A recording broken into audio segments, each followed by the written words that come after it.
వచ్చు. And more of IPL season అంటున్నారు, summer effect అంటున్నారు. కొంతమంది ఫ్యామిలీస్ అయితే ఫోన్ చేసి సినిమా చాలా బాగుందంటున్నారు అందరూ. మరి వెళ్తారంటే ఏడెళ్తాం బాబు ఈ ఎండల్లో బయటికి తీసుకెళ్ళి, ఎండల్లో వెళ్ళి వచ్చేది అని. Maybe summer effect, IPL effect ఇవన్నీ కలిసి వచ్చాయి అనుకుంటా. ఒక హీరోగా కాకుండా ఒక ప్రొడ్యూసర్గా చెప్పండి, మీరు షేరింగ్కి ఇంట్రెస్ట్ చూపిస్తారా లేకపోతే రెంటల్ సిస్టమ్కి ఇంట్రెస్ట్ చూపిస్తారా? Good afternoon sir. నేను వదిలితే నేను వెళ్ళిపోతాను సార్. ప్రొడ్యూసర్గా చెప్పండి. మీరు అంటే మీరు ప్రొడ్యూసర్గా చేస్తున్నారు కాబట్టి మీకు ఏదైతే బెనిఫిట్ ఉంటుంది అని అంటున్నాను. నెక్స్ట్ మీరు సినిమాలు చేయాలి, రిలీజ్ చేసుకోవాలి. సో ఎలాగని మీకు అది ఆ ప్రాబ్లం అయితే మీకు వస్తుంది కదా, అప్పుడు ఎట్లా మీరు దేనికి ఇంట్రెస్ట్ చూపిస్తారంటున్నాను.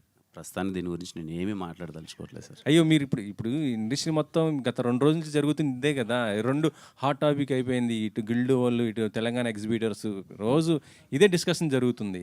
మీరు దీన్ని పక్కన పెట్టేసి నేను అడ్రస్ చేసేంత దీని మీద అంత నాలెడ్జ్ నాకు లేదు.